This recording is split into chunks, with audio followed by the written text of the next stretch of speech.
Good evening. Welcome to the Maison de la Paix and to the Graduate Institute.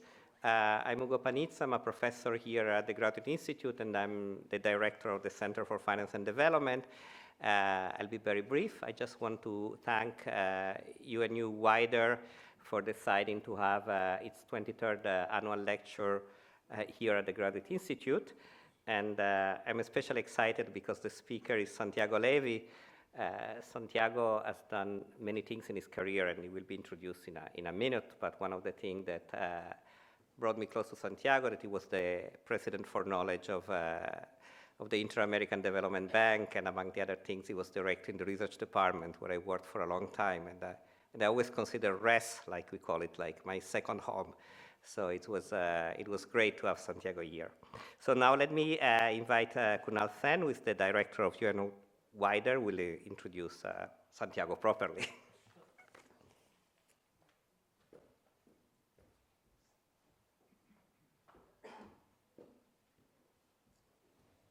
Thank you, Ugo, so much for the introduction and also hosting us in this wonderful venue. So let me start by saying welcoming you to the WIDER Annual Lecture 23.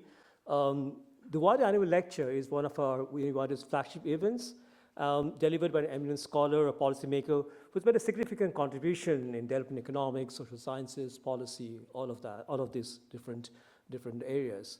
And the first lecture was given by Douglas C. North in 1997. Since then, the lecture has been delivered by an impressive lineup of scholars such as Santiago and political actors, 4 of whom have received Nobel Prizes in economics. UNU-WIDER is part of the United Nations University. It's based in Helsinki. And we work on informing economic and social policies, especially looking at the Global South. In this next 4 years, 2019 to 2023, our research focus will be on transformation in terms of economies, states, and societies, and how can we transform economic states and societies to try and achieve the SDGs, the Agenda 2030, which is a very important part of the United Nations mission itself. This year's lecture fits perfectly in the research agenda of our research program for the next few years. How would states and economies, especially Latin America, need to transform their social insurance systems to deliver inclusive economic growth and to reduce informality, particularly a very important goal in the SDGs, SDG decent work, SDG 8, and this lecture really addresses that in a very central manner, and that's really exciting for us.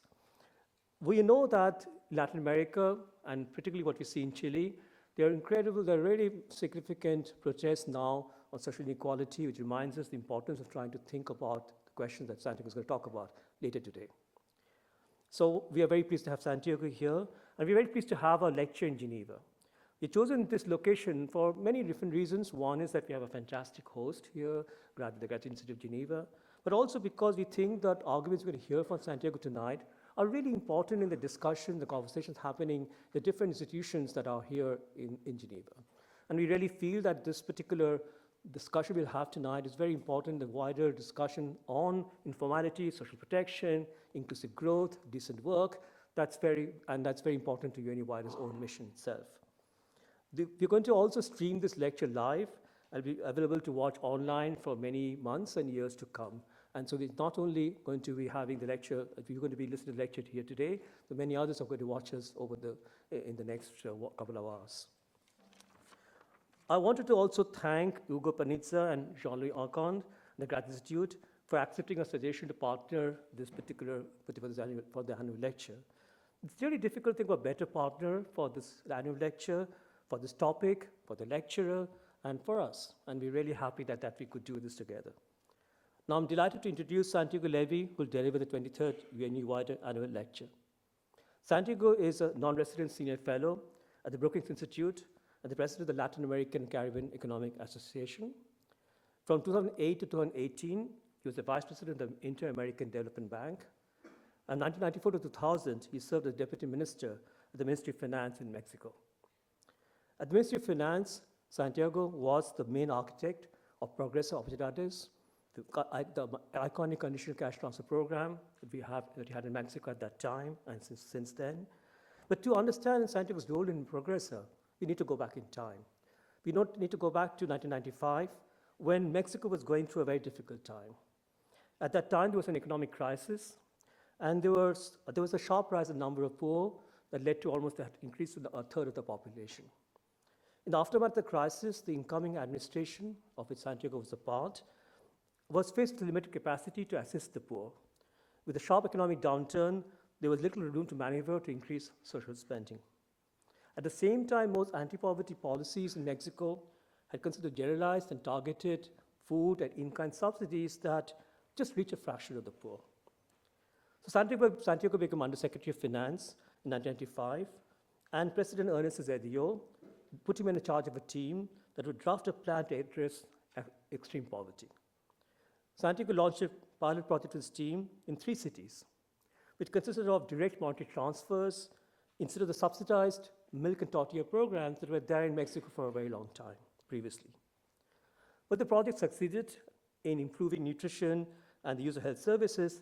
It did not involve education, which was seen as a key element in building human capital, and Santiago realized a particular problem in the pilot project itself. He was also concerned about the challenges of reaching the poorest of the poor in Mexico, who were mostly concentrated in rural areas. As a consequence, Progreso was launched in 1997 as a conditional cash transfer program. Progreso was innovative in at least 4 important respects. First, the program embraced by design a multidimensional approach to poverty. It linked income transfers, with simultaneous interventions in health, education, and nutrition, placing a strong emphasis on tackling the intergenerational transmission of poverty through human capital investment by education. Second, it was one of the most distinctive features of Progreso was this emphasis on the rural poor. Third, Progreso followed a clear rule-based system of identification, selection of beneficiaries. So the program was not hostage to discretionary manipulation associated with opportunity political behavior that was often associated with the previous anti-poverty policy programs and policies that was there in Mexico previously. Fourth, and perhaps the most important, Progreso included an independent impact evaluation protocol that involved the academic research community right from the beginning, both nationally and internationally. That helped not only improving the program's effectiveness over time, but it also made the program legitimate in the eyes of successive governments whenever there was a change of government. And that's why Progreso survived for such a long time. That's a very important anti-poverty program. And thanks to the rigorous impact evaluation methods and, in fact, recognition that we have now seen this year in the Nobel Prize for in economics, the three economists who work in development economics, it's a kind of a reflection of that, in my view. Thanks to this impact evaluation methods were built into Progreso right from the start. What we have is a very rich evidence base that showed the program had very strong positive effects in reducing multidimensional deprivation and building the human capital of the poor. Progreso's human development approach became a precursor to other conditional cash transfer programs, and country after country, in Latin America and then beyond, realized the importance of such programs, and particularly providing social protection for the poor. Progreso, along with the other iconic program in Latin America, Bolsa Familia, were the ones that had huge legacy effects, and Santiago was very instrumental in popularizing these programs in the developing world. But then Santiago moved to a different area of research, and in more recent writings, Santiago turned his attention to understanding the poor economic performance of Mexico, in spite, and particularly after the peso crisis in 1994, impressive macroeconomic stability and close integration with the world economy through NAFTA. In his recent book, Under Rewarded Efforts, The Elusive Quest for Prosperity in Mexico, Santiago uses very rich data and meticulously done empirical analysis to show that different facets of Mexico's policy environment, social insurance mechanisms, tax policies, contract enforcement led to poor macroeconomic incentives that tax the high productivity formal segment of the economy and subsidize the low productivity informal segment of the economy, leading to overall economic growth that's very slow, particularly because of low productivity growth. Reading this book, I was struck by the fact that much of what Santiago had to say about Mexico's poor economic performance applies so well to other developing countries, and including my own country of origin, India. So in his lecture today, Santiago will bring together his earlier interest in social protection and his most recent interest in informality. In his preface to Santiago's book, this most recent book that I mentioned, Danny Roderick of Harvard University says, and I quote, "When sound economics is combined with a practical, pragmatic bent, it can be a potent force for good." There are very few people who are as good a living embodiment of this as Santiago Levy. We in UNU-WIDER would heartily agree with Donny Roderick. And I'm so pleased to invite Santiago to provide the 23rd WIDER annual lecture. Santiago, thank you so much.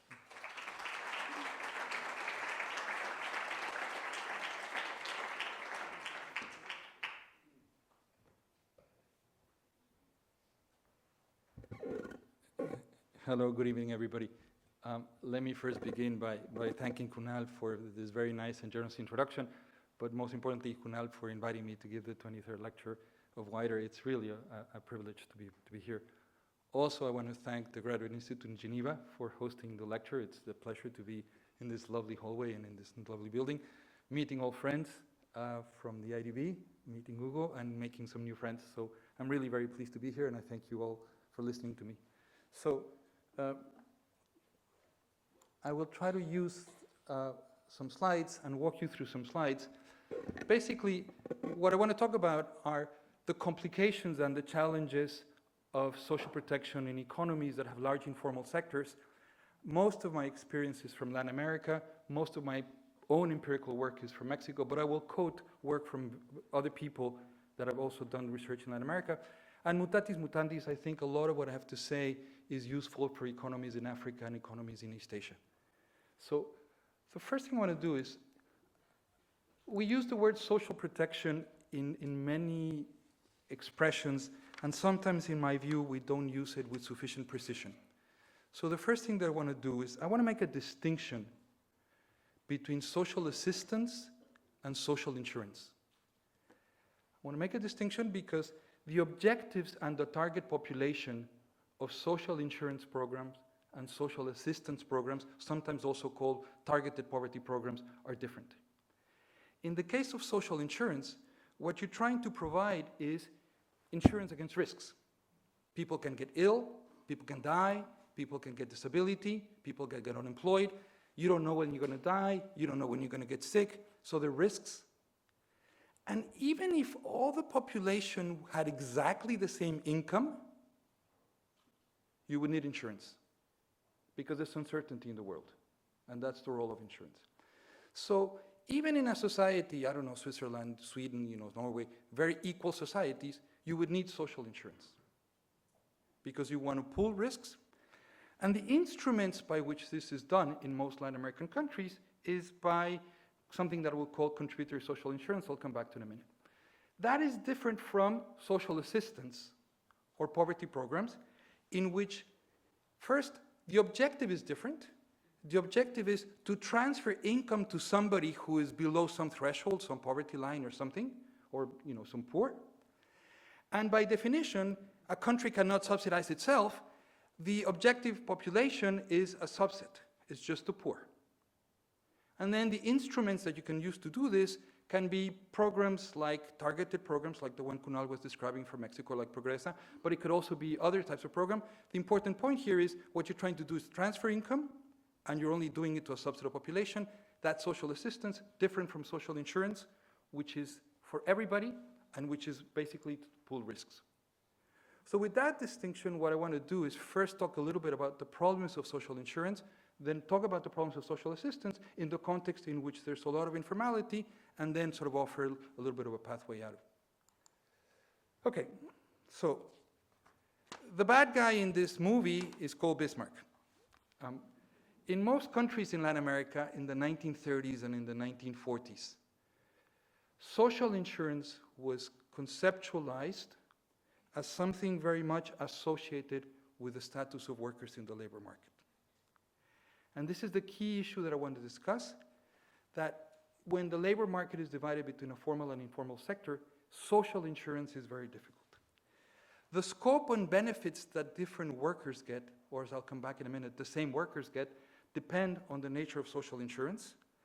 And this dependency of social insurance on people's status in the labor market has implications for who's covered and who's not covered, how fair is the overall system, what risks are people covered from, how sustainable this is from a fiscal point of view, and I will speak a little bit, Kunal mentioned some of my recent work, about how this impacts the behavior of firms and workers and impacts productivity and growth. There's a lot of variation across countries, but roughly, if you read the constitution of Peru, Colombia, Mexico, Argentina, Honduras, not that you want to do that, but if you ever did that, what you'll find is that constitutions and labor laws in these countries make a distinction between salaried workers and non-salaried workers. This is a really very important fundamental distinction. A salaried worker is somebody, but the name itself says, who receives a salary, a monthly payment or weekly payment or bi-weekly payment, a flow payment per unit of time, has a boss, and has to do the task that the boss gives him. A non-salaried worker is anybody else. It can be somebody that's self-employed, but it can also be somebody who works in a firm, but is paid in proportion to the output of the firm, or paid in proportion to the sales, to share risks, to illicit effort. There are many, many contracts like that. Think of the typical firm in Latin America or in Mexico. Papa, mama, the cousin, and the whatever. There are no salaried workers in there. They're all working, and they're sharing the profits of the small little family firm. All these workers are non-salaried. So this distinction between salaried and non-salaried worker is fundamental, and it's embedded in the constitutional and legal structures of most Latin American countries. The bad guy here is Bismarck, because when social insurance was conceptualized in Germany at the end of the 19th century, the underlying tacit assumption was that eventually everybody was going to end up being a salaried worker. So salaried workers receive something called contributory social insurance. That's what the CSI stands for up there. And non-salaried workers, until recently, received no benefits, but I will come back to this in a minute. Now they receive something called non-contributory social insurance. The traditional social insurance for salaried workers is benefits are paid from, they're financed from a tax on wages. Wages can be observed, measured easily, and they're called social contributions, and that's why you call this contributory social insurance, because it's contributed from wages. It's really not the right name. It'd be much better to call it contributory social insurance based on a wage tax. It's a long name, but it's more precise of exactly what is going on. It's a tax on wages. And this is sometimes usually bundles health insurance, disability insurance, life insurance, but in Colombia, it also adds labor training programs. In Argentina, it also adds family allowances. In Mexico, it adds housing and daycare. The bundle changes from country to country, and is usually associated with dismissal regulations because salaried workers cannot be easily fired by the firms. Non-salaried workers received a separate bundle called non-contributory social insurance, and these are targeted to anybody who's not covered by contributory social insurance. So with that, because the Constitution and the laws to begin with split the labor force into two separate groups, the words formal and informal come into use as a derivation from that legal institutional structure. And I will now, and this is based on some work that Ravi Kanwar has done, I will now define formal workers as workers that are receiving contributory social insurance benefits. And informal workers are going to be receiving benefits from non-contributory social insurance programs. If the law was complied with in countries, every salaried worker would be formal. But there's a lot of cheating going on in Mexico, in Colombia, in Peru, and all of Latin America. The law is violated substantially. So there are a lot of salaried workers that are hired by firms, and the firms cheat. They don't enroll their workers with contributory social insurance programs, and therefore they're salaried but informal, and they're covered then by non-contributory programs, which also cover self-employed workers and other workers that legally did not have to be enrolled in contributory programs. So very importantly, informality is not equal to illegality. A lot of informality is legal, because the self-employed are not required to contribute, and because workers in family firms are not required to contribute. And some informality is illegal, because some firms are cheating and they're violating the law. So, what is contributory social insurance? Just to review, everybody, we all know it. A worker is hired by a firm, and they pay him the wage W star. The contribution is T, and the upper script CSI stands for contributory social insurance. I'm not going to express it as a proportion of the wage, but usually it's 30%, 35%, 40%, whatever, 25% of the wage. So if a firm hires a worker, a salaried worker legally, the firm has to pay W star plus T. And then the worker gets W star in, nice little pieces of paper like this, cash he takes home, nice little piece of paper.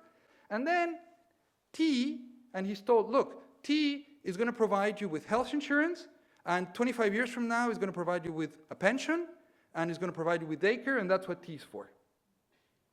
And so the benefits of T can be private or public. It doesn't really matter for the arguments that I want to make here. And in principle, T is paid by the firm. And people think that this is a mechanism by which the firm redistributes incomes to the worker, but we all know that some of the incidence of that is going to be shifted back to the worker in the form of a lower wage. So part of T is paid by the worker, part of T is paid by the firm. Depending on the econometric studies that you look at, about 2/3 of T ends up being paid by the worker, about 1/3 of T is paid by the firm. So that's contributory social insurance. I want to discuss 3 limitations of contributory social insurance. First, by construction, it could not cover the whole population. That's the way the laws were written. It was only for salaried workers. But because there's cheating, it covers a very small share of the population. In fact, in Latin America, less than half of the population is covered by contributory social insurance. This is extremely sad. This is 70 years after Bismarck. 60, 70 years after these laws were put into these countries. And look at some countries like Colombia or Mexico. These are large countries with high income per capita. You have informality rates of 60, 70%. Bolivia, 80%. Very few countries have low informality rates, sort of Chile or Uruguay, but most countries are. So, first point, even if there was full compliance, this is never going to cover the whole population. It's an exclusive system. It segments. Second problem is that firms and workers pay T for social insurance benefits, right? But the workers don't really think that they're getting T in return. Let me give you an example. So the worker says, look, you've been enrolled in health insurance. And the worker says, oh, that's wonderful. I'm covered by health insurance. Terrific. Says, my wife is pregnant. Where could she give birth? Well, the facilities are not really ready now. Maybe you can take a bus, and in 300 kilometers from here, there's a hospital where your wife can be looked at. So the worker doesn't really think that his health insurance is so great if actually he's not receiving services in respect. And then he says, look, I'm going to get daycare, right, in exchange for T. He says, yeah, you can get daycare. Here is a waiting list, and we have a space for you that is going to be open in 2.5 years from today. Look, by then my child's going to be already in school. I need the daycare today. So there are many problems with the provision of services, the quality of services, and so therefore workers think that they're going to get beta T, beta's less than 1. But if the firm pays T and the worker gets beta T, beta less than 1, therefore something is being lost, and there's a tax implicit in the functioning of contributory social insurance. This tax can be quite high, and in some work that I've done with some colleagues, actually some colleagues from the IDB, this tax can be on the order of 14%. I'm not talking here about a payroll tax, and I'm talking here about the fact that workers and firms pay for contributory social insurance, but they're not getting in return what they think they're getting. Okay? Think of it, you pay the price of a Rolls Royce, and you get in return a Ford. That's contributory social insurance, right? So you don't like paying the Rolls Royce price to get in return a Ford.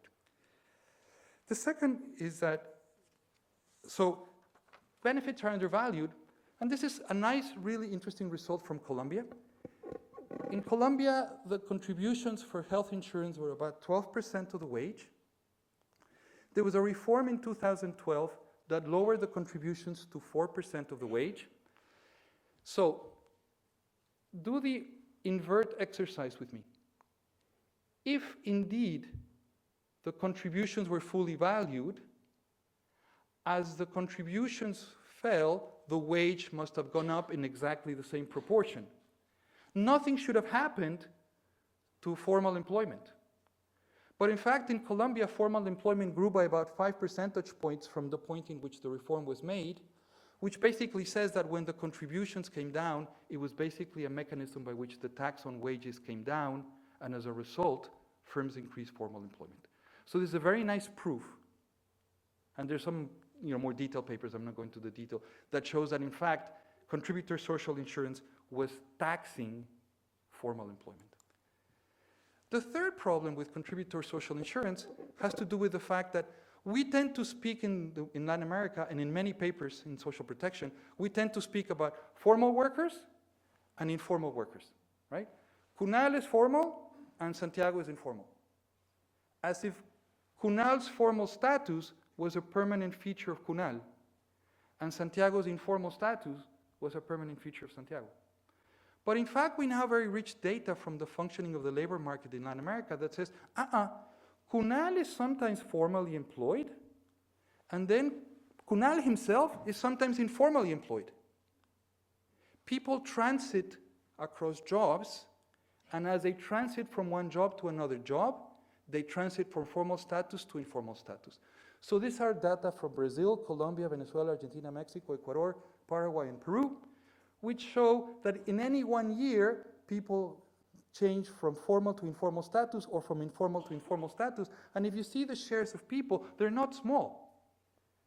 Every year, between 15 and 20% of the population shifts from one to the other. So even though we speak in the literature on social protection about formal workers and informal workers, that's a misnomer.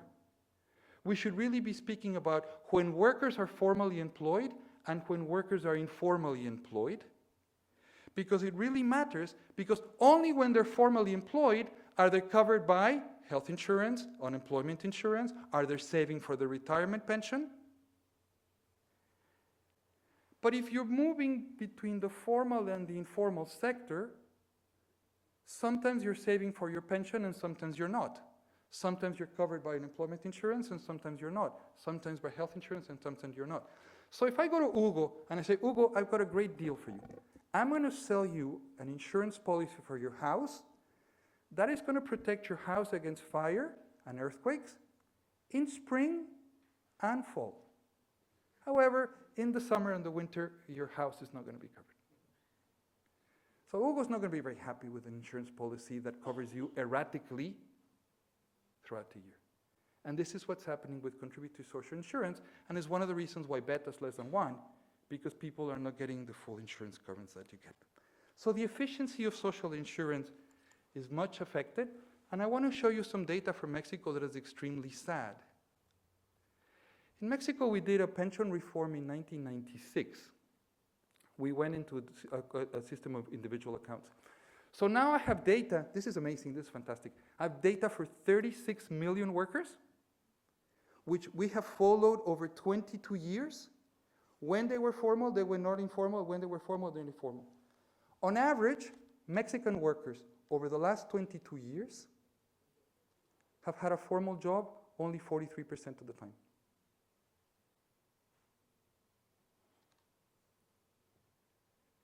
So that's terrible. Because actually, most workers are actually not going to get a pension.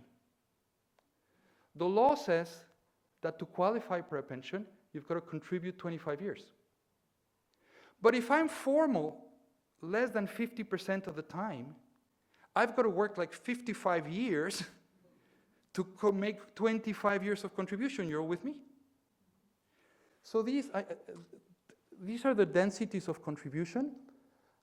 About 39% of the workers have been formal between 0 and 20% of the time. About another 16% of the workers have been formal between 20 and 40% of the time. Only 23% of the workers have been formal more than 80% of the time. And I participated in Mexico's pension reform in 1996, and we did not have knowledge of this data, and we did not understand the dynamics of the labor market. But what is true is the following. Under the current Mexican pension system, 2 out of every 3 workers are not going to qualify for a pension, even though they're contributing for a pension. And 1 out of every 2 workers are not going to qualify for health benefits when they retire, even though today they're contributing to the health benefits of the contributory system. So the contributory system in Latin America is not working very well. This data I could show you for Colombia, I could show you for Peru, for many other countries. It's a system that covers less than half of the population, and it's a system that is not delivering right pensions and is not delivering right healthcare. I saw some friends here from the World Health Organization, and we were chatting with them yesterday. There's very interesting data of what happens to the health of people that sometimes are being looked at in the health insurance of the contributory system and sometimes in the health insurance of the non-contributory systems. And we have data for diabetes now in which the follow-up of patients as they shift from one system to the other system collapses because there are 2 separate health systems to actually look after what is essentially the same population. And the efficacy of treatments against diabetes is actually falling. The clinical data shows that people are not getting the right treatment. So, can non-contributory programs save the day? After the debt crisis of the 1980s, beginning the 1990s, as Latin America was becoming a much more democratic continent with many changes in government, many governments realized, look, you know, half of the population, half of the workers don't have access to any health insurance. So we've got to do something. And the thinking was, okay, transitorily, while the contributory system expands and covers everybody, we're going to introduce some non-contributory programs that are going to provide health and pension and other benefits to workers as they get along.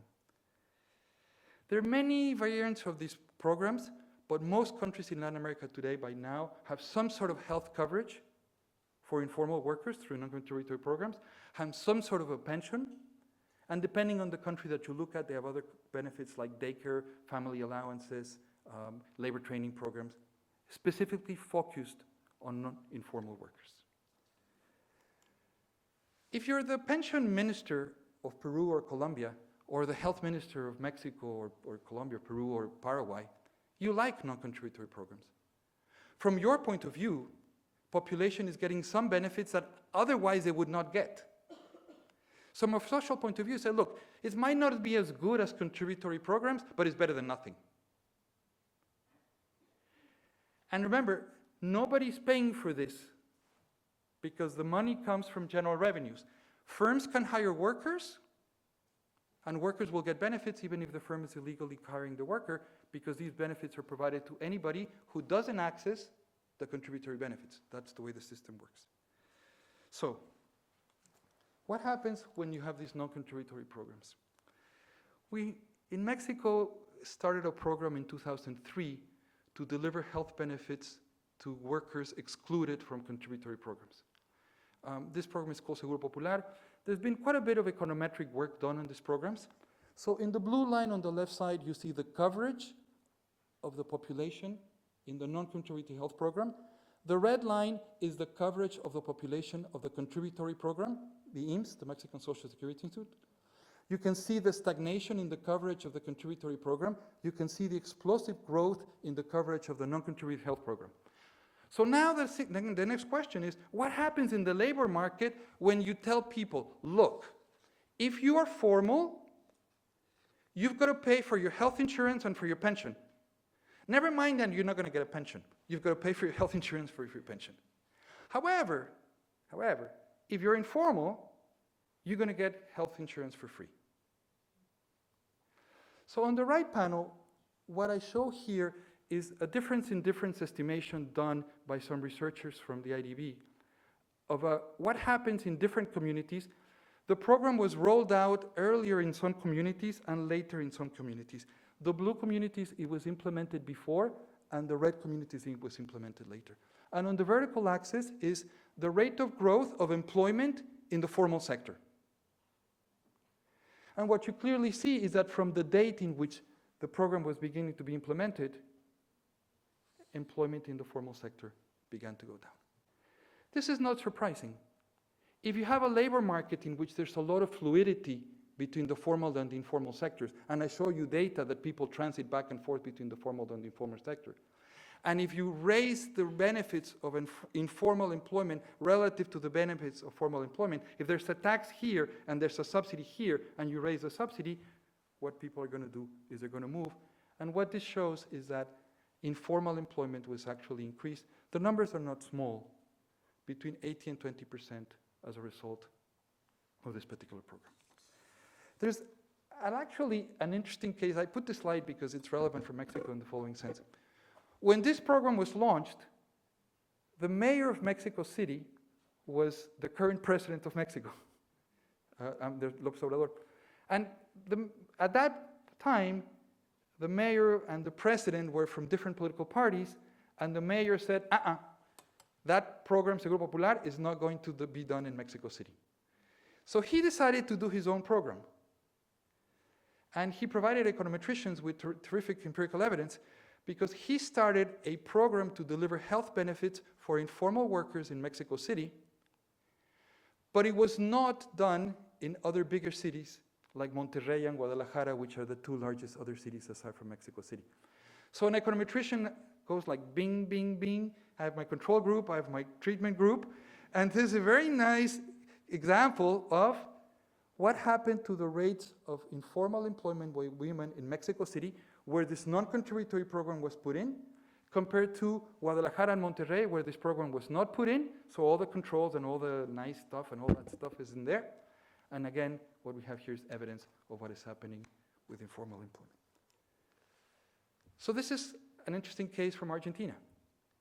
In Argentina, contributory social insurance has family allowances. And during the government of President Kirchner, before President Macri, it was decided that family allowances were also going to be extended to informal workers. And so this is a paper by two Argentinian economists. It's a very nice paper, in which what they show is what happened on the vertical axis. You have is the share of informal workers that become formal. And the ones that have kids, since now they also get family allowances, even if they're informal, have lower incentives to become formal compared to the ones that have no kids. For them, there are no additional benefits. And so what this basically says is that extending family allowances to informal workers in Argentina actually increased also informal employment. Exactly the same issue, conceptually, exactly the same issue as the health. But this is family allowances. This is for pensions. I wanted to show an example from health, an example from family allowances. This is from pensions. So also in the Kirchner government, they decided to extend pension benefits to women that had not contributed to pension benefits that were close to retirement age. And what this shows is the share of women close to retirement age, 60 to 64, that were getting pensions, and then in red, the share of people that are actually not working. And what the two graphs show, it's a different diff, so I'm not going to go through the technical details, but what the graph is basically showing is that women started to retire earlier because they were now getting pension benefits that they were not contributing before compared to women that were not getting these benefits. One last example from Uruguay. This is an example of exactly the same phenomenon. Family allowances. On the vertical axis, you have people registered with formal employment, the registered employment rate, and people who qualified for the family allowances, people who did qualify. The people who did qualify have much lower shares of informal employment compared to the people who qualify. So, before I go into this slide, what is going on from the economics point of view is actually something very simple. A labor market is integrated. People can go back and forth between the formal and the informal sector. In one sector, there's contributory benefits, but there's really an implicit tax because the taxation rate is higher than what the benefits are delivered in return for that. In the other part, there's benefits that are free. The more you increase these benefits, which from a social point of view is quite desirable, from an economic point of view, what you're doing is you're making informal employment relatively more attractive to formal employment. There's a large literature that has emerged in Latin America over the last 15 years, looking at these programs in Peru, in Colombia, in Uruguay, in Paraguay, I can't show all the papers, but basically, these are all kind of treatment control diff and diff approaches in which they're trying to identify fairly carefully the impact of an individual policy. An important methodological observation here is that really from the policy point of view, what we're interested in is what is the impact of the whole construction? What is the impact of the contributory programs and the non-contributory programs all at the same time? Few papers can do this because there's a methodological problem in trying to identify many things that are happening at the same time. And so we would really be interested in the change in formal employment as a result of all the contributory programs and all the non-contributory programs. I was planning to use a pointer, but I was told that I cannot use the pointer because the screen absorbs light instead of showing light. So I can't do this. But on the left side there, what you really wanted to know is what is the impact of the whole social insurance architecture, contribute, non-contributory, on formal employment. And most of the papers really look at the individual effects of a single one. With a couple of colleagues in Mexico, about 6 years ago, I wrote a paper in which we try to use simulation techniques rather than diff and diff approaches to try to measure the impact of the whole architecture. And you get large numbers in terms of the sum of the tax on formal employment with the subsidy to informal employment changes formal employment by orders of magnitude that are really quite relevant, 25 to 30%. Let me talk a little bit about, Kunal mentioned a little bit this when he was making the introduction, but let me talk a little bit, what does this mean when social insurance policy is having these very contradictory effects? On the one hand, yes, you're providing health benefits, pension benefits, family allowances, daycare, whatnot, to many households that don't need it, but at the same time, you're taxing the formal sector and you're subsidizing the informal sector. So, firms react. Firms don't sit by. I'm a firm, I say, look, I'm going to hire Kunal. So I say, look, Kunal, there are two options. I can hire you formally, and between you and I, we've got to absorb T, 30%, or how about if we, make an arrangement, we save T between you and I, maybe you get a little bit of the T, I get a little bit of the T. And in any event, Kunal, don't worry. There are all these non-contributory programs out there. You can get your pension benefit and your health benefit and whatnot. So firms are going to cheat more. And workers are also going to be entitled to cheat because they're taxed on one side and they're subsidized on the other side, so there's going to be more cheating.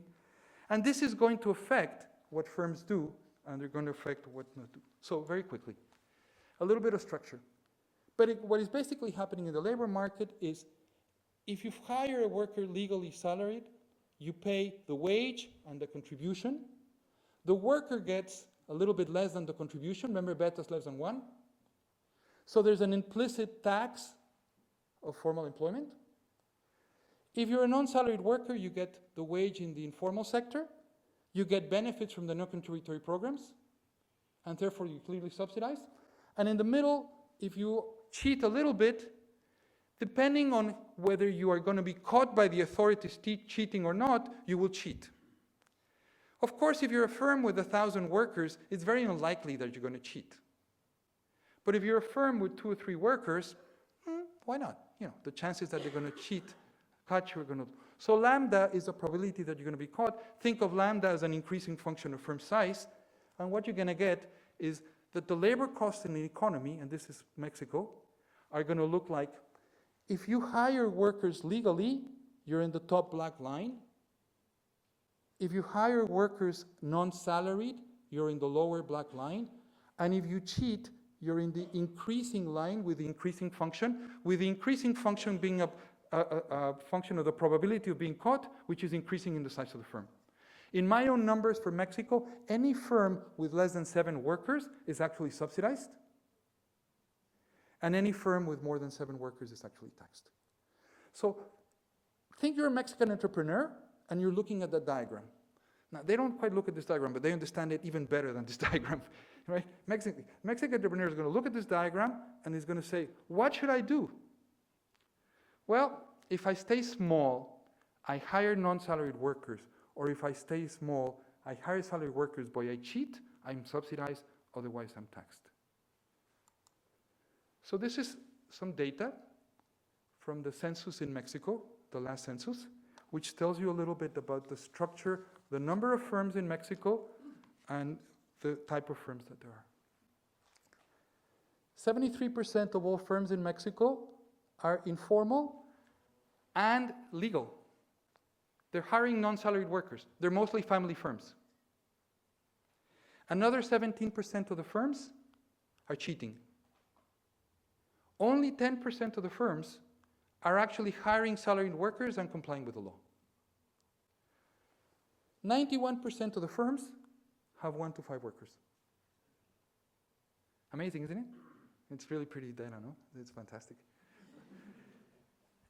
More than half of the workers are informal, and a good bit of the capital stock is actually in the informal sector. Because investing there is quite profitable, even though you do it in very small firms. And this is from my latest book that Kunal was mentioning, to try to link the social protection story with the productivity story. What you show here is the productivity of informal firms. TFP is total factor productivity. The productivity of informal firms relative to formal firms is much lower, even controlling for size.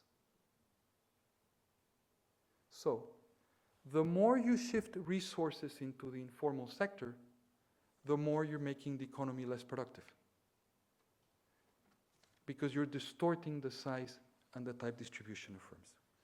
So I'm going to start summing up the story to move on. So where did we start? The bad guy was Bismarck. He segmented the laws, he segmented the constitutions, and he said, look, social insurance is only for salaried workers. So that's how contributory social insurance was born. It's exclusion by design, but it doesn't work very well. They charge you for a Rolls Royce and they deliver a Ford in return. And therefore, people try to cheat, evade. People are not covered. Non-contributory programs come to the rescue. But that's good from a social point of view. It's not so hot from the economic point of view. What you end up doing is you end up taxing the formal sector. You end up subsidizing the informal sector. This lowers productivity, and this sort of generates a vicious circle and puts Latin American policymakers in this dilemma. In a dilemma in which, on the one hand, the finance minister and the economy minister says, look, we've got to stop subsidizing the informal sector. We've got to stop, we've got to really worry about productivity. We've got to raise revenues and blah, blah, blah. And then the pension minister and the health minister and the social development minister are saying, look, we've got to increase social cohesion. We've got to increase the redistribution. We've got to do all this. And with any combination of programs, and we'll have all these programs. And this is a little bit the trade-off that the region is facing. Of course, the trade-off differs from country to country. The margins are different from country to country. The functioning is different. But the basic story that I'm telling sort of follows country by country. So, in sum, this architecture is not the right architecture from the point of view of social cohesion. It's not a very effective system. From the health point of view, from the pensions point of view, it's actually deeply worrisome. Think of Hugo. Suppose Hugo is Mexican. Okay, so Hugo goes and he gets his bachelor's degree. The same person with the same human capital, working the same number of hours with the same effort. Sometimes Hugo gets good health coverage, and sometimes Hugo doesn't get good health coverage. And sometimes Hugo gets access to a daycare service, and sometimes he doesn't. And sometimes maybe to a family allowance, and maybe he doesn't. Same person, same human capital, same effort. Hugo doesn't think very highly of the Latin American state. And not too many people think very highly of a social protection system that is structured the way this is structured. So, I've been arguing for 10 years. My batting average so far is 0. I've been arguing for 10 years that we've got to escape this trade-off. That we've got to escape this trade-off, and that we have to move to a system of universal social insurance. That we have to think about some elements of social insurance, at least health, and some dimensions of daycare and pensions. We can discuss the details, but at least health and some dimensions of pensions and daycare as an entitlement in the same way that we think about basic education. That we have to rethink the architecture of social insurance, and that we have to make a case that all citizens should be treated the same in a system that would be substantially much more redistributive. My guiding principle should be risks that are independent of the nature of your job should be covered from the same source of revenue. Getting sick doesn't depend on whether I get a salary job or a not salary job.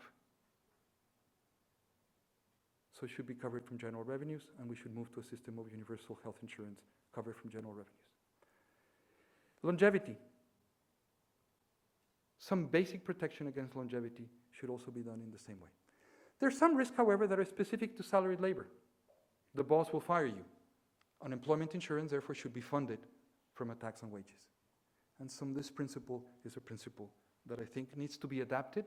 Of course, this has to be adapted to, Colombia is different from Peru, Peru is different from Mexico, Mexico is different from Paraguay. You have to think about the fiscal dimension, you have to think about all the details, but the basic guidepost of where you want to go is there.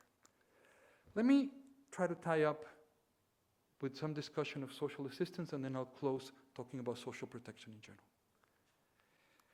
Kunal made some introduction about targeted poverty programs in Latin America, of which he mentioned Progresa, that I was involved during the time of the President Cedillo. Will these poverty programs break the intergenerational transmission of poverty? And in my view, there are two requirements that need to be fulfilled for this to occur. First, poor people have to have more human capital. Better nutrition, better health, more education. But also, they have to have better income opportunities.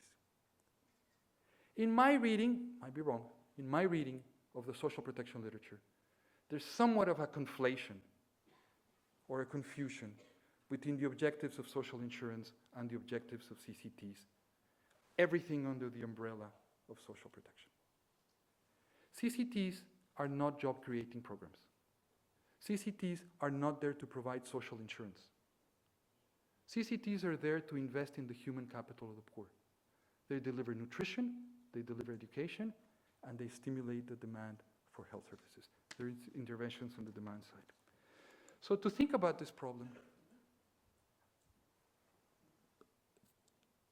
the previous discussion was this discussion about the columns, was a discussion about the fact that as a result of the segmentation into a formal and informal sector, social insurance had to deal with the fact that there were formal workers and informal workers. Social assistance has to do with the rows, with the fact that there's some non-poor people and some poor people. And what you want to think about is redistribution is from non-poor to poor, not from formal to informal. Yeah? That's the big mistake in Latin America.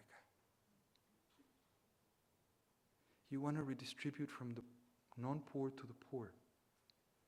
That's separate from the formal to informal. And I think this matrix is important in understanding, because what this matrix is doing, what is Mexico doing? Mexico is trying to use Progresa to go from the upper row to the lower row, to redistribute to the poor through social assistance program. But what is Mexico's social insurance policy doing? What Mexico's social insurance policy is doing is saying, hey, stay in the informal column because you're subsidized if you stay in the informal column, and if you move to the formal column, you're going to be taxed. So Mexico has a major problem, and Colombia has a similar problem, and Peru has a similar problem, and mutatis mutandis countries have problems that look like this. There's an incentive compatibility between the way their poverty programs is structured and their social insurance programs are structured. Their poverty programs are investing, their CCTs are subsidizing the demand for education, the demand for health, and they're investing in nutrition. And there, as Kunal mentioned in the introduction, there are quite a few impact evaluations that I say, yes, the human capital of the poor is actually increasing as a result of these interventions. They're getting more years of schooling, they have better health outcomes, and they have better nutrition outcomes. That's between 0 and 18 of age. Then they enter the labor market, and in the labor market, they get a completely different story. The labor market, the structuring of social insurance in the labor market is saying, look, it behooves you to be informal. Because if you're formal, you're going to be taxed. And what you're going to get are labor outcomes that are going to not be.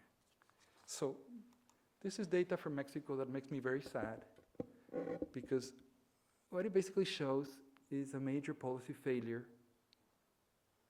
over the last 15 years. What I'm showing here is the black line is the years of schooling of poor workers in Mexico.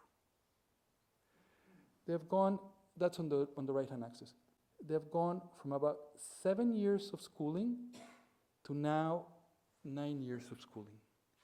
In 15 years, with the help of Progresa, there's been a notable increase in the schooling of poor workers in Mexico. 2 years over 7 years is actually not a small percentage. 2 more years of education. That's the black line. The dotted line is the rate of informal employment of the same workers. What you would have expected is that the dotted line be negatively sloped. More human capital, better nutrition, better health, not better jobs.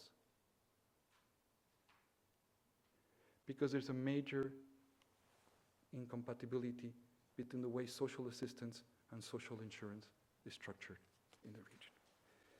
So conceptually, this is what I think is going on and what we need to fix.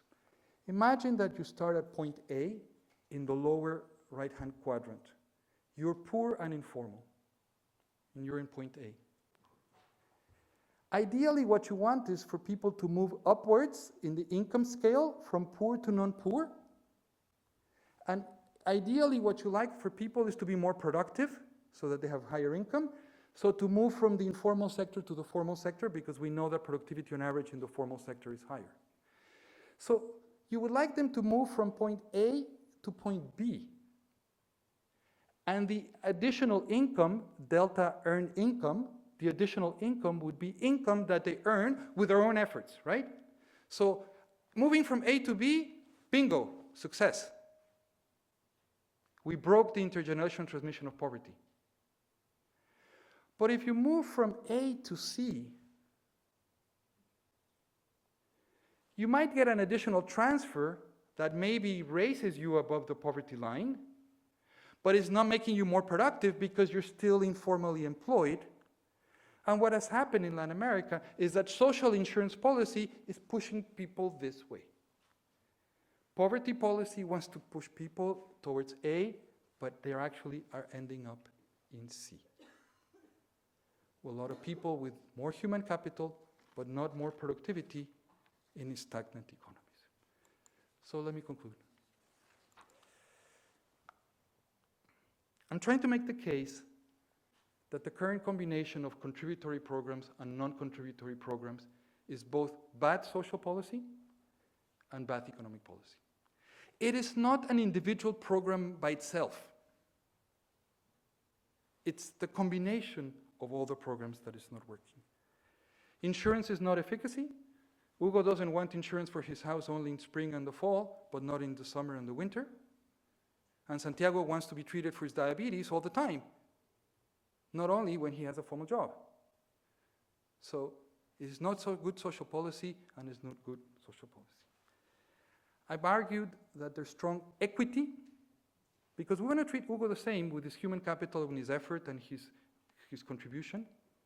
On equity reasons, we should move to universality, but also on productivity reasons, we should move to the universal systems. And this is a tall order, because it involves issues of tackling fiscal dimensions. If I don't finance health insurance from wage-based contributions, where am I going to finance them from? And now we're talking about the serious business, about taxation, about the need to underline the deeper structure and generating revenues for paying for these benefits. And as you tackle this, you really get into the really, really difficult issues. So that's for social insurance. For social assistance, I think that income transfers for the poor in the social protection discussion should be really focused only in investing in the human capital of the poor. But the poor should not be discriminated from the point of view of social insurance in terms of what access to which programs they have.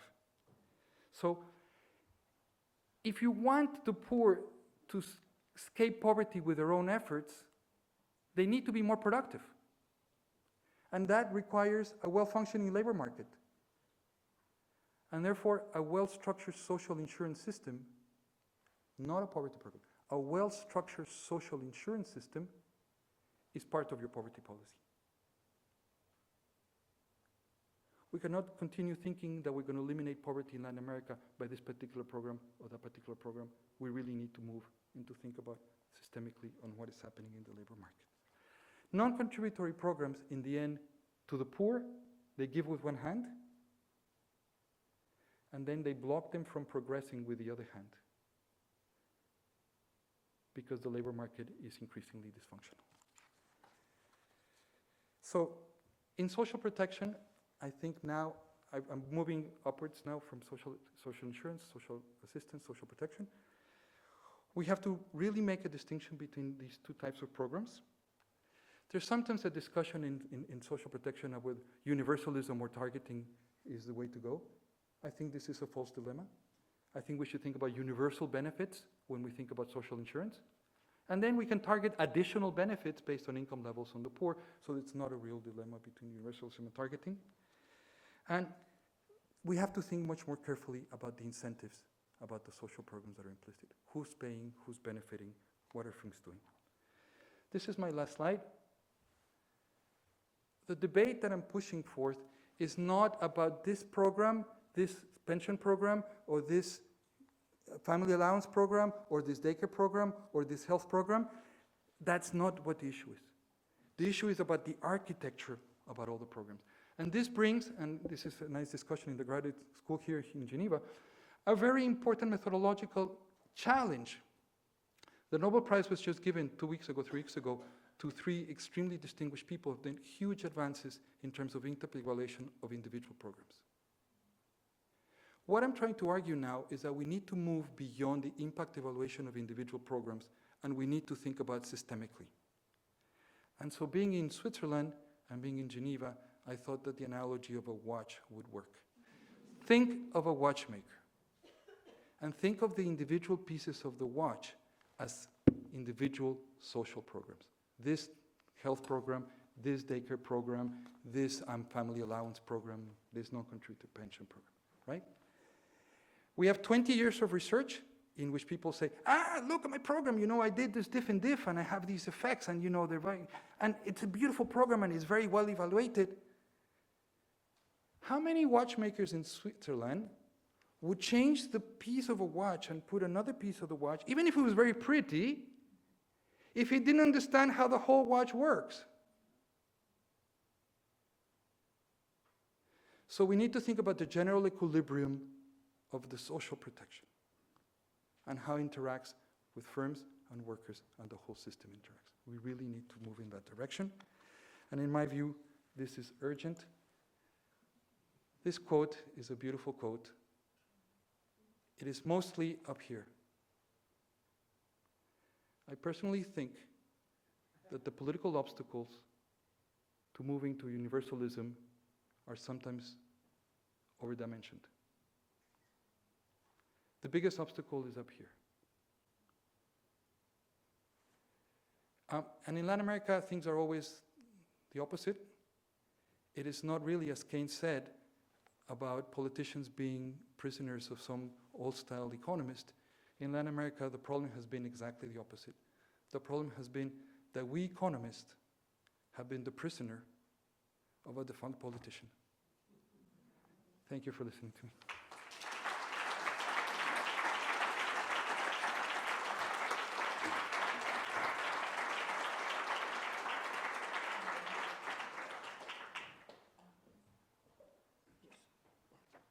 Santiago, it was a wonderful lecture, and I have some thoughts on your lecture, which I will talk about a little bit in the Q&A. But I mean, first say that we often hear about a very important argument in universalism is about equity.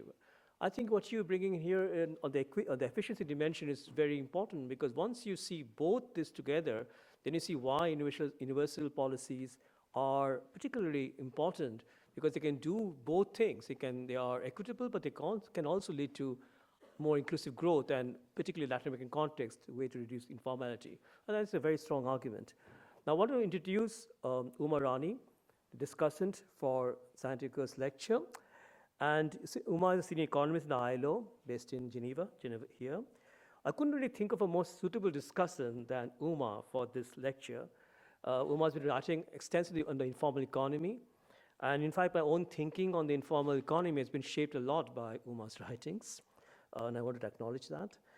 She's one of the lead authors of the ILO report, Digital Labor Platforms and the Future of Work Towards Decent Work in the Online World, which offers the first comparative studies of working conditions at 5 of the major global online microtask platforms. And so I read the report. It's really a very impressive report. So I'm very pleased to have Uma Rani as a discussant of Santiago's lecture, and then we'll have a Q&A. Thank you.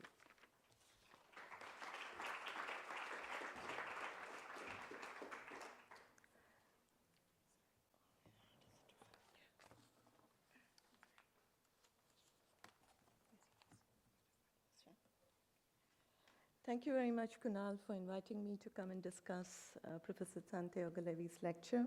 And I have to say, I really enjoyed your lecture. It's a very powerful argument that you make, taking into consideration the contributory social insurance and the non-contributory social insurance system. And I cannot but agree with the kind of analysis and the kind of conclusion that you come up with regard to the universalism.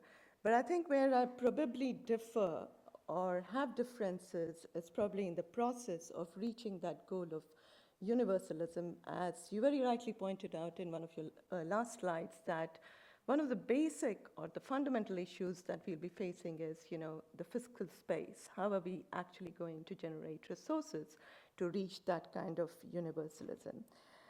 Having said that, I think the way I'm going to structure my comments are based on 2 major points, actually. I'll basically argue saying that we don't need to look at such a narrow definition of contributory social insurance and non-contributory social insurance and need to go beyond that. And here I will bring in the ICSC definitions that we have developed as part of the ILO, and then go on to build saying that, today what exists is actually a much more innovative and broader dimension of strategies to actually have a social protection. But before I do that, I think one of the points I do want to raise, which was there in Professor Levy's lecture, was he referred to Kanbur.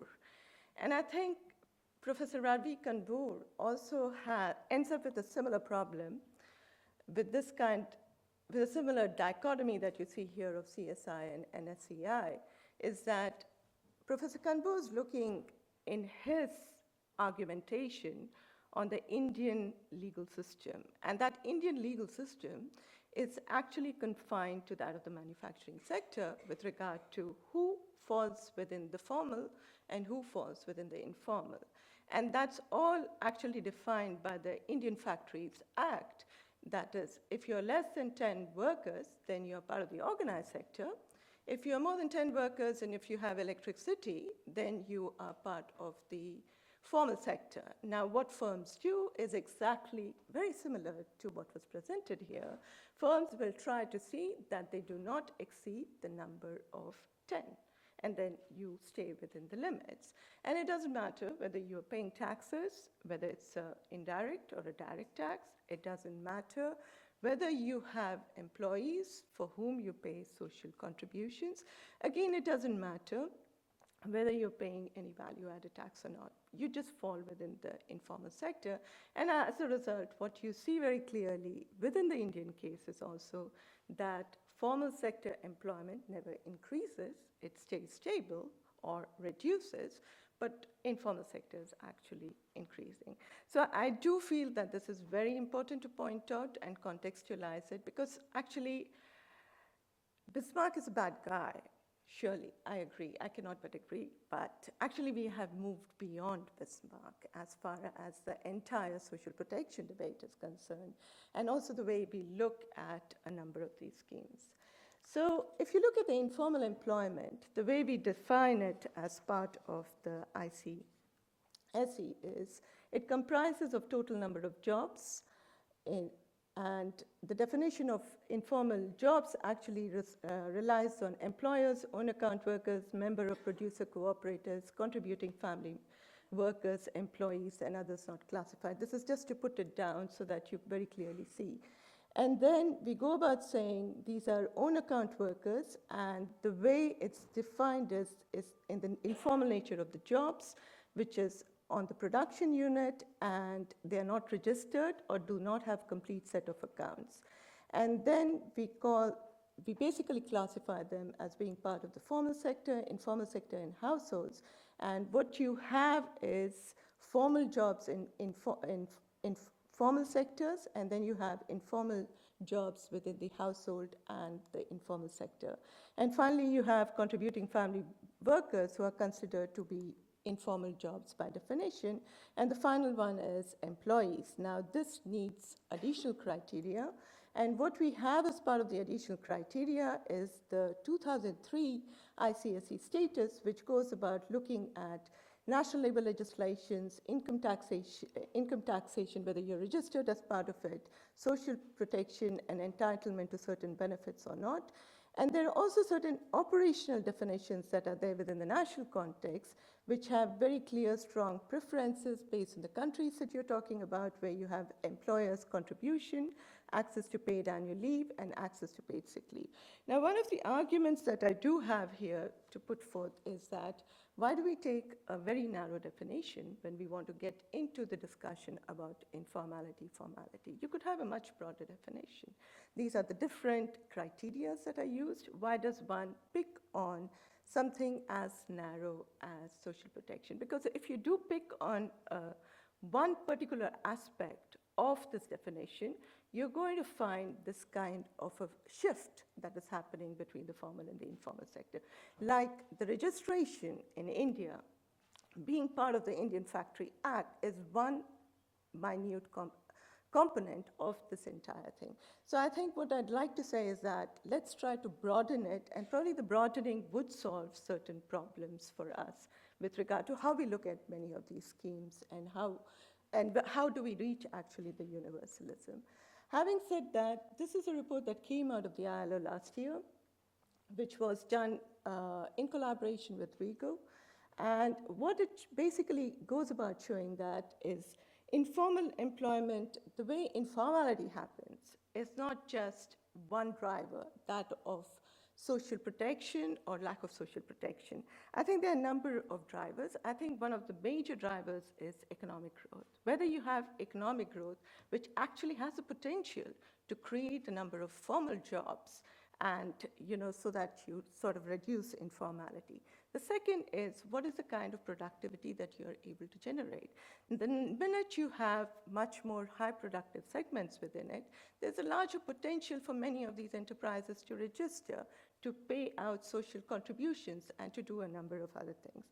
The third is the kind of a regulatory framework that is there. I think one of the fundamental problems that you see country after country, I think this is not just in Latin America, you can see it in Africa, you can see it in Asia, is a kind of a regulatory framework that exists. You have a number of laws which are not applicable for many of the workers. So, you have within the legal mechanisms problems which actually brings out this kind of a dichotomy that comes in, and then firms surely use this kind of a loophole to actually go formal or informal. The fourth issue is the enforcement system. I think the issue of compliance has been talked about for more than a number of decades, and I think that's where we haven't fixed. And what you see increasingly, probably Latin America is only one part of the world where it's slightly better. than in Asia and Africa, where compliance system and enforcement systems have actually been improved, and labor inspectorates have been improved. But in other parts of the world, they are further quite weak. So I think that's one issue that needs to be tackled. And then you have the lack of transparency and accountability of public institutions and lack of worker voice and representation. Like, you have a lot of alternative forms of organizations that have come in today which try to fight for the rights of the informal workers, but still they are minuscule compared to the kind of problems that the sector is actually facing. And I think where we have workers' voice, we have seen that workers do get their rights. They have rights with regard to whether it is minimum wages, whether it's social protection, or getting any other kind of benefits. There's some very good examples that actually exist. Now, what I tried to do, I think Professor Levy does show some of the figures, but I also tried looking at what is the kind of picture that exists in Latin America with regard to informal employment. And what we see very clearly is, probably Mexico is an outlier here, where you see informal employment reduced by only 1.1%. In almost all other countries during the period 2005 to 2015, you find informal employment declining. Now, part of the reason why informal employment actually declines during this period is economic growth, because this is a period of international boom. You have improvement in the terms of trade, you have remittances, you have a lot of foreign cash flows coming into the economy. So you very clearly see that it all has an impact on the informal employment. But I think apart from that, growth itself cannot actually reduce informal employment. I think you need multiple interventions there. And I think what many of the economies in Latin America have done during this period is basically they have simplified a number of systems for accountability, for tax declarations, and for payments. So I think that has in some sense helped in improving the formalization process within the countries in the Latin American region, and reduce informality. The second thing that they have done is they have tried to link tax incentives to social contributions. This is something Professor Levy did touch upon, but what I would like to say is that you have very clearly countries like Uruguay and Argentina there, which have actually brought in single tax regimes, which is the mono-contributor, where you again go about providing certain incentives to certain groups of smallholders, which can actually get benefit to the system and get the registration process. I think what is very fundamental here is to try to see how do you actually get many of these workers within the formal system and then get them within the social contribution system. At the same time, many of these countries also have tried to extend social protection to a number of workers who are actually often excluded, something that was referred to. And these are the own account workers, workers in micro-entrepreneurs, rural workers, and domestic workers.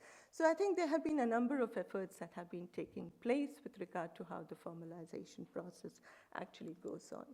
Now, we at the ILO very clearly see this extension of social protection as a two-way process. We do have a very clear social protection floor that we sort of been pushing. And what we've been trying to do is we need to extend formal employment to all workers within the economy. At the same time, we have been trying to say that let's try to push for a social protection floor. And this is where our concept of universalism actually seeps in. And our entire argument is built on a two-way thing, saying that we have to build a nationally sustainable and defined social protection floor, but we also have to ensure that there are high levels of protection, which is in line with the Convention 102, and we have much more advanced social security standards. So what we try to basically argue is that you need universalism, but how do you go about reaching that? And for us, it's the formalization process, and at the same time, bringing in the social protection flow. Here, what we have is basically, again, a two-track approach. We have two recommendations, recommendation 202 on the social protection floor, and the recommendation 204 202 on social protection floor and recommendation 204 on facilitating the formalization of the informal economy. Now, when we talk about formalizing the informal economy, what we are basically trying to say is that you need to have different kinds of mechanisms so that workers can actually register. Now, this registration process, number one, it's been simplified, but what it also means is that any firm, irrespective of where you are, needs to be registered. You need to have tax registration and tax accounts, and we also go about saying that you should register with the social insurance system. Now, the second way of formalizing the entire process is through the independent status, which is to extend social protection coverage to all workers, irrespective of what your status is. Now, when you do something like that, you don't fall into this kind of a dichotomous distinction or segmentation that exists, saying that which part of the cake are you in? And there's no problem then as to, the problem doesn't arise whether you need to push from the formal to the informal sector. And I think the facilitation process would only help not only to improve the economic performance and economic growth, but you could also very clearly see that you can then generate finances to have this fiscal space so that you can have a basic social protection floor being set up.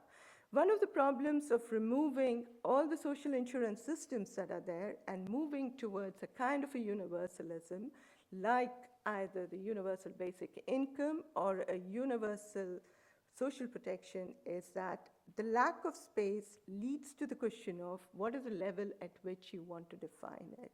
And it also gets into the question saying that you're actually trying to see that all the responsibilities falling onto the state and not to the employer.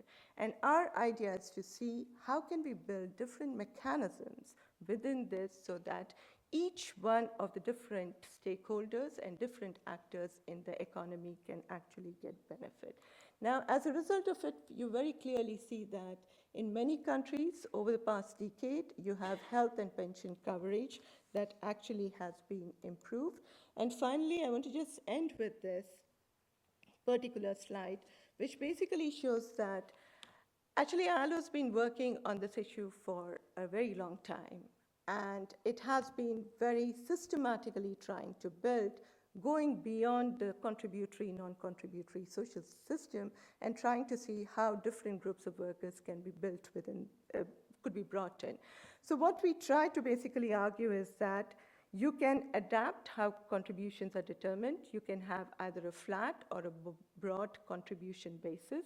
You can have certain kind of a mandatory systems that can be built in. You can also simplify the entire system. You can also facilitate contributions through various mechanisms. Technology can be used in a very significant way with regard to it. And finally, what is very important, and this is a question that gets raised, saying that many of the informal firms cannot pay the minimum wages or cannot make the social contributions. So, how are you going to force them, or do you want them to get out of the entire market? I think we have mechanisms here, a number of countries have implemented, is that you have subsidized schemes which allow, which basically the government comes in to support some of these firms so that they can make these payments, and over a period of time, many of these firms actually become productive and they can actually join the class of formal economy. So I think I can go on talking about this, but I think I'll stop here in the interest of time and the discussion. Thank you very much.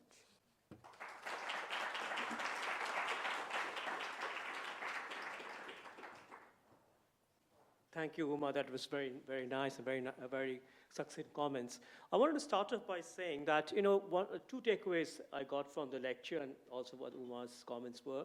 The first takeaway is that, if I look at Latin America, from where I am in South Asia or Sub-Saharan Africa, and I think I'm an informal worker in Sub-Saharan Africa or South Asia, I don't have any kind of non-contributory social insurance. I sort of look at Latin America and say, wow, that's pretty impressive. If I were in Latin America, the same informal worker, I would be better off.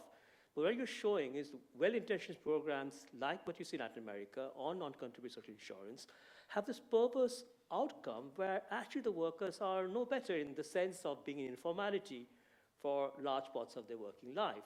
And that's a very important argument, because you might say that those sort of non-contributory social insurance programs are what we need for the workers that we see in Sub-Saharan Africa and South Asia, where they have nothing practically.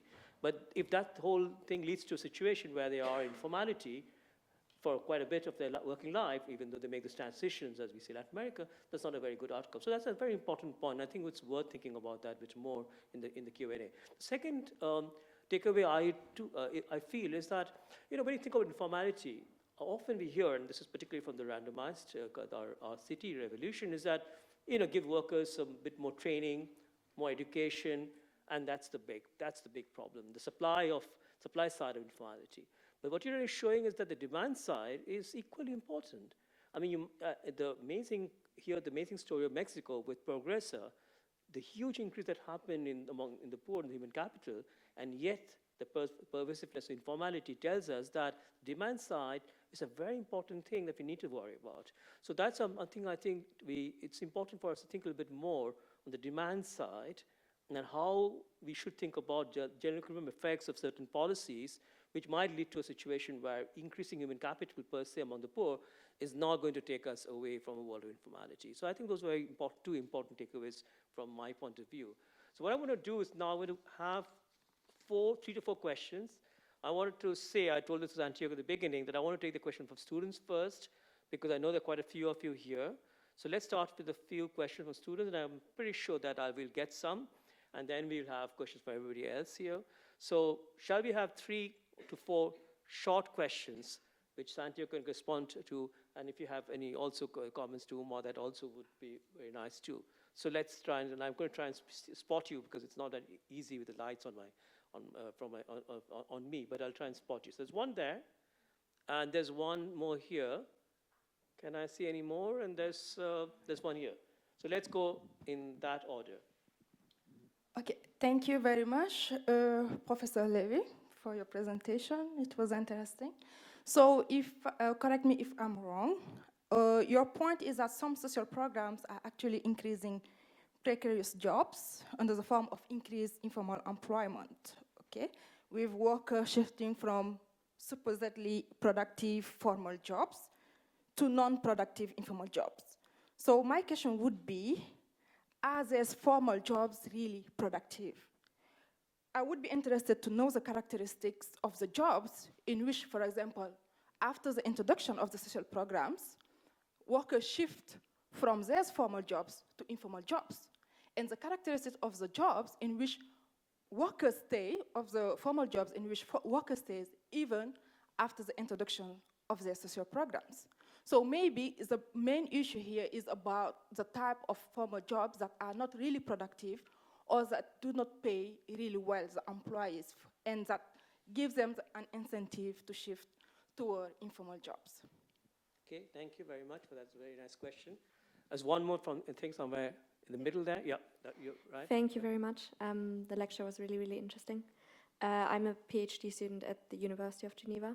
And I had a question. So you really nicely outlined this cycle of how we get to this problem that you're describing. But I thought that within that cycle, to me, it seemed like the biggest problem was that the social protection, the social insurance systems they have at the moment don't work. They don't provide what people pay for, and that's why they go to informality. So my big issue with this was, if we're talking about going to universality, if the protection we currently have doesn't even work for the people that it applies to now, why talk about kind of making a system in theory universal when in practice it doesn't really provide anything?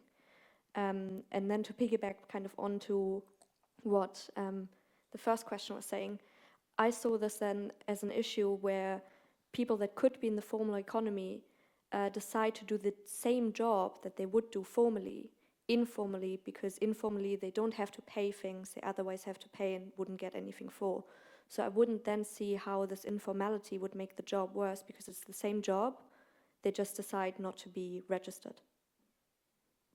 Okay, thank you. And there was a question, I think, here, right? Yeah, go ahead.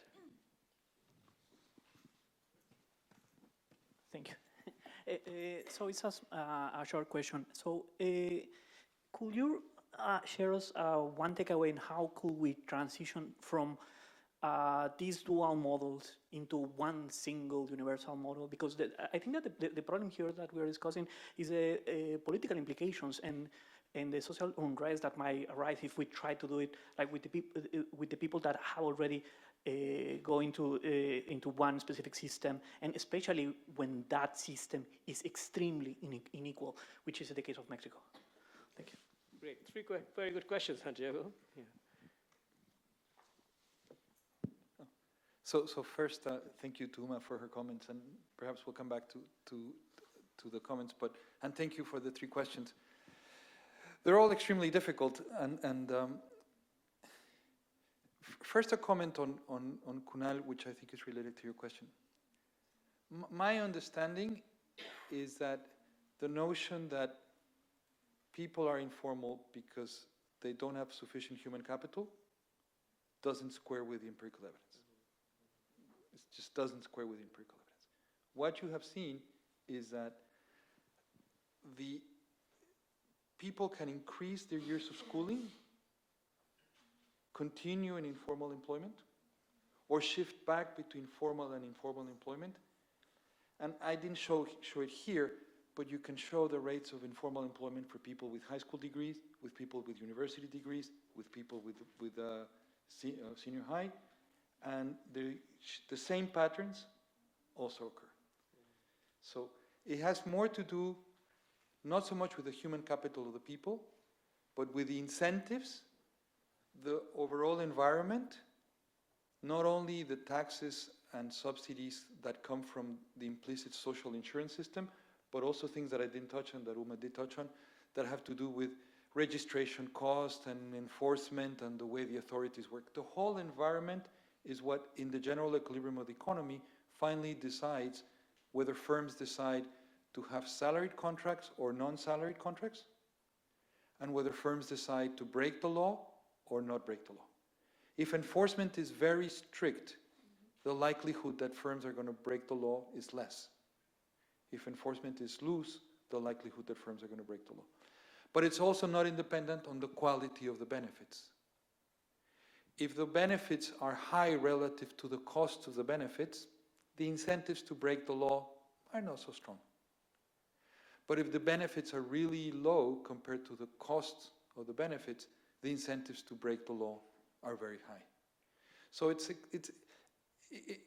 extremely difficult to generalize because it's very much context-specific and country-specific. Costa Rica and Mexico have almost exactly, the same years of schooling. The population of Costa Rica and the population of Mexico. But the informality rate of Costa Rica is about 30% lower than the informality rate of Mexico. And so, it's very difficult to explain otherwise. So, how can you then promote the formalization process? I don't like to think about that way because it's a bit of a circular reasoning, because it depends exactly what is it that we're using to define informality. So I would separate the problem into two separate problems. What is it that we want people to have? Do we want people to have health insurance? Yes or no? Yes. Do we want people to have health insurance depending on the type of job that they have? Hard to make that argument. I always make the analogy with education. You fund education from general revenues irrespective of what people's job is. Why don't we do the same with health? If we then have health treated exactly the same way as education, from the point of view of health, formality and informality are irrelevant. They're not useful categories of analysis. Whenever we discuss education, we never think about formality and informality when we discuss education. But we discuss it when we think about health, because it has to do with this dichotomy. Now, your question. Yes, the benefits are low, and this is the beta that I had in the presentation there, which says that workers don't value the benefits of this, and the example is people are contributing to the pension, they're not going to get a pension. So, I don't think very highly of the pension system if I contribute, but I'm not going to get a pension at the end. And I don't think very highly of the health system if I go to the clinic and they tell me that there are no medicines and they cannot treat me for my illness. So the quality is a serious issue. What makes me think that going to a universal system would improve the quality? The answer is nothing. What you need to do is, at the same time that you are doing the changes to go to, say, universal health insurance, you have to do a lot of additional and complementary work to ensure that the providers of health services have the right incentives to improve the quality. And one of the big problems in Latin America is that the quality of the services that are provided by the public institutions is fairly low. And it has to do with corruption, it has to do with the wrong incentives, it has to do with the fact that the systems are not designed to produce quality. So I went very, very, very quickly here through something that is a much more difficult and time-intensive and complex process, which is changing the incentives of the public sector to provide quality services. We have it the same in education. The quality of education in Latin America is also not that good. So this is a systemic problem with the public sector. And just changing the taxes and the subsidies would not fix that problem. You have to do something much more than that. You have to do things on accountability, things on corruption, things on other dimensions that I did not discuss. And so that ties up a little bit with your question.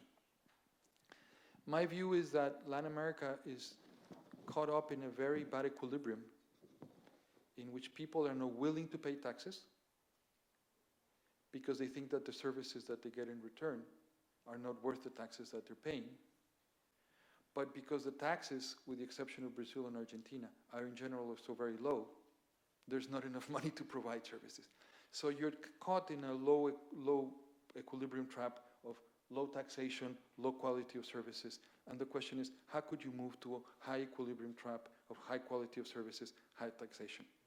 And the political economy of that transition is very difficult because it's a question of trust, it's a question of how do you break the vicious circle in which the citizen says, all right, okay, I'm willing to pay a little bit more, but you, government, show me that you're not going to cheat. And the government says, look, I cannot provide you more services because there's not enough money to deliver the services.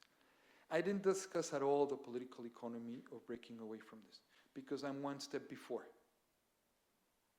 I'm at the conceptual stage in which I'm trying to argue the current equilibrium is very bad.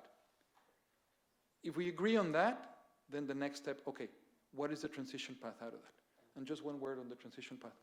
I think we have to tackle it bit by bit. We talk about social protection and it's kind of a very big thing. Where would I begin? With what matters most to most people in the immediate way, their health. So move gradually to universal health insurance. What does that mean?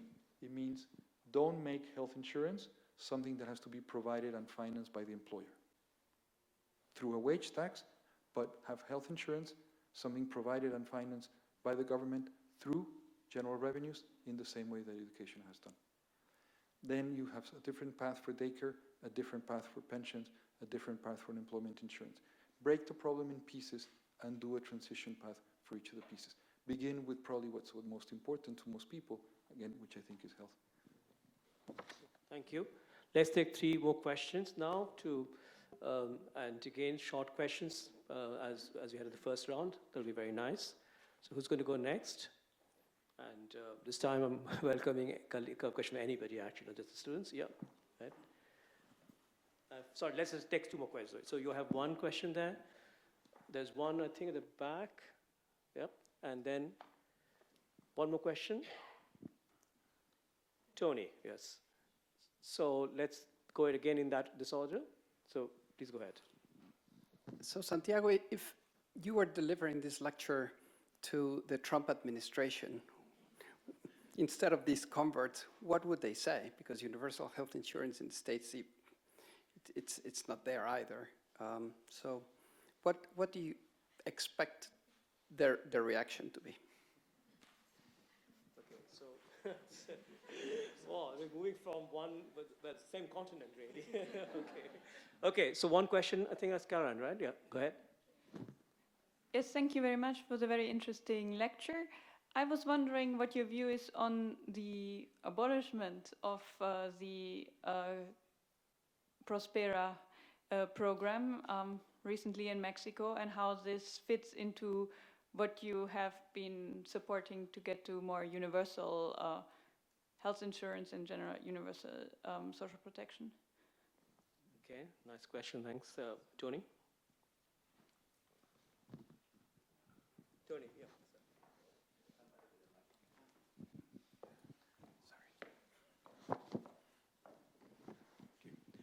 Tony Addison from WIDER. One question is fiscal resilience, which you've raised. You know, if we move towards a more ambitious program, we know that Latin America is subject to a roller coaster of macro crises. So, you know, how can we embed this in a macroeconomic framework that sustains it? Secondly, there's some powerful forces operating on formal employment, including automation, which may, some economists argue, reduce the formal job opportunities. What does this imply for the scheme that you've put forward? And thirdly, we have a lot of bright young people in the audience who are all thirsting for research topics. So what would you advise the up-and-coming generation of development economists to work on? Sorry, I threw in 3 questions there. Okay. But they were pretty quite brief questions. So we could do a 4th question, actually. If there is a 4th question, anybody? Yeah? All right, there's one there. Yes. Oh, sorry. Yeah. Okay, it's fine. Hello. Okay, with 2 more questions. Sure. Thanks, both presenters. It was really interesting.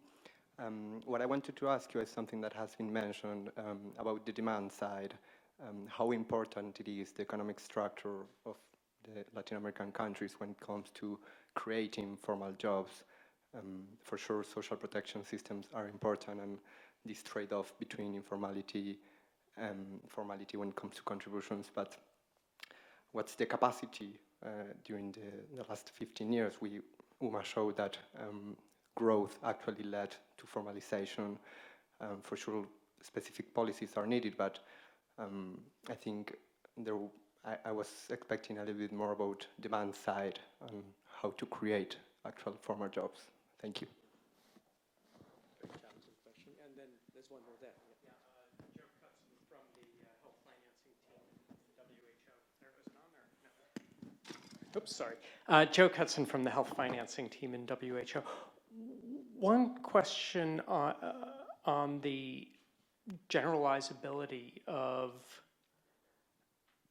the approach or the thinking on this that occurred to me as you were talking is in Latin America, I think the informal sector may be larger, or the size of the informal workforce may be larger in the aggregate than the formal. It's still probably, I don't know, in the 30s or 40s%. I don't know exactly what it is, but what might be the implications, and maybe this is just one of the research questions, where that formal sector is not much larger than civil servants, which might be the case in some African countries, but even there in many Francophone countries, they have made what I think we see as the unfortunate choice to set up a separate health scheme for just them, which is a way to really magnify the inequalities in the distribution of public spending.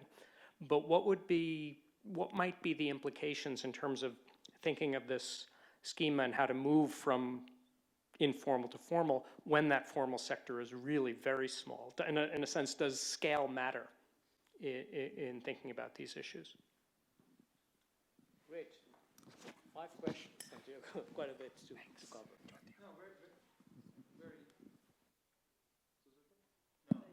No? Very interesting questions. I mean, the first one is hard for me to tell what people in the administration of President Trump would respond to this. I mean, there's a view,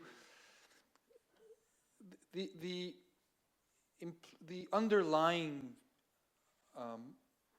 paradigm that guides all the discussion, what Uma was saying, what I was saying, is a view in which the intervention of the state is needed to assure the provision of some social services, among which are health insurance, some version of a pension, and perhaps some other social services like daycare or something else.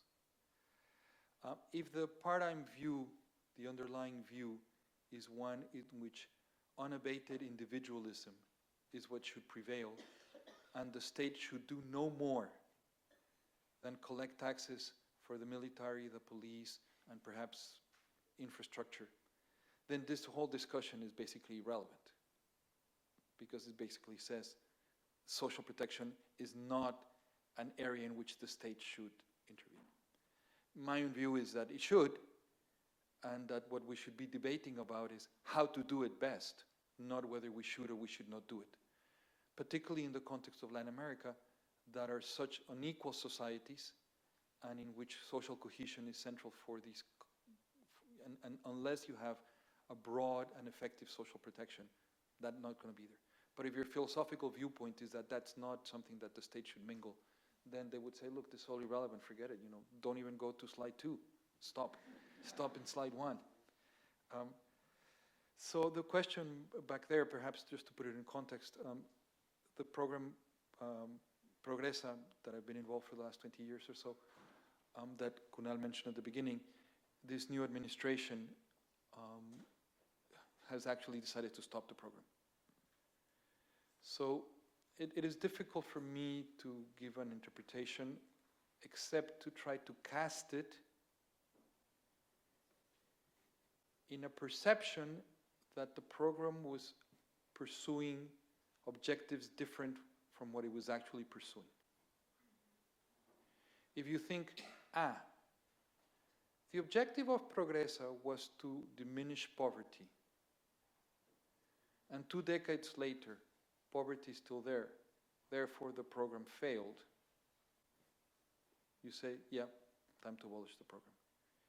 If you think, no, the objective of Progresa was not, quote unquote, to abolish poverty. The objective of Progresa was to invest in the human capital of the poor, and it is in those terms that the program should be judged, but that in fact to abolish poverty, you have to do more things than just a single program. You think, which is my argument at the end, you have to think about the general equilibrium of the economy. My interpretation might be flawed, is that the first viewpoint was the viewpoint taken by the government in this decision to stop the program. And it flows from the lack of precision in separating the objectives of individual programs and looking at the general equilibrium of all the programs and the way they interact, and judging the outcomes from the general equilibrium of all the programs. So it brings the point that I was making painfully to the forefront in a very immediate way. Tony's question on fiscal resilience. So you put your finger where the real issue is. Behind this discussion of asymmetric and segmented social protection is a fiscal issue, is the inability of Latin American states to generate sufficient revenue through taxation to fund a broad social protection scheme that is universal in its scope. And it's over-reliance on taxes on wages that can be easily enforced that then is behind this particular problem. It's not everything, but it's an important part of the consideration. So without tackling the underlying political economy, which comes back to your question of taxation in the region, you're not going to have the sufficient fiscal fortitude to embark on this. What you certainly don't want to do is fund a universal system of social insurance from revenues from commodities. We've learned that lesson. And what you certainly don't want to do is to fund it from, oil that goes up and down, or copper that goes up and down, or silver, or soybeans, or bananas, or whatever that goes up and down. If you want to have a permanent, solid social protection universal network, you have to have permanent, solid taxes that collect substantial more revenue than it is today, and it goes back to the political economy question, which in my view, if there was a second lecture, maybe for somebody else, number 24, they should talk about the taxation side of all this. I didn't do it because there was no time, but that's kind of the complementary part. Automation. Automation just makes more urgent the call for universality. Because indeed, the notion that salaried jobs are going to be continuing is actually questionable in the phase in which technological change is actually making the boss-worker relationship more fluid. And it's not obvious who's a salaried worker and who's not. There's going to be a gray line in the middle, more graduations in there. And therefore, all the more reason to delink access to health insurance and to some basic pension and daycare from your status in the labor market. Because automation is going to erode the basis of the wage relationship. So it just brings more urgency to the issue here. And research questions for the, think about the watch. Think about the general equilibrium of the social protection systems. Huge amount of research over the last 2 decades on impact evaluation of individual programs. Lots of progress, lots of learning. We understand a lot better how these individual programs work. We need to think about the various pieces of the program, modeling them in a mix, technically difficult, but simulation models. I think in a way we're a little bit trapped by the rigorous impact evaluation. I'm all for it, but it should not be just una camisa de fuerza, that straps you into not going into other areas of research and other techniques that can bring some light to some issues that require a kind of a different technique. And Joe's question on if you start from economies that have a small formal sector, in a way, it's easier. Think of an economy that has 50% of the labor force in the formal sector and 50% of the informal sector. So the health benefits of, for a health perspective, the health benefits of 50% of the workers are paid with a wage tax, and the health benefits of 50% of the workers are paid from general taxation. You want to move to a universal system from general taxation, you've got to replace the health benefits that are being paid with a wage tax of 50% of the labor force. If that's only 10% of the labor force, that's easier than if it is 50% of the labor force. So I always say, in economies in which the formal sector is very, very small, they should go immediately to universal systems. And then, if we really think about it, the word formal in that economy would no longer be relevant. There might be illegal behavior with regard to taxation. Illegal behavior with regards to registration. But nothing to do with people's access to health insurance or people's access to a basic pension or some basic benefits. I'll have to call this annual lecture to a close. Santiago, it's been fascinating to listen to your lecture and Uma's comments, and also the question and answer. The question was really, really nice. And I'm going to ask Professor John Archon to make the closing remarks. Before I do that, I just want to say 3 quick things. First is that I know that Santiago's lecture was so rich, so immensely insightful, that you might want to think, okay, how can I actually listen to it again?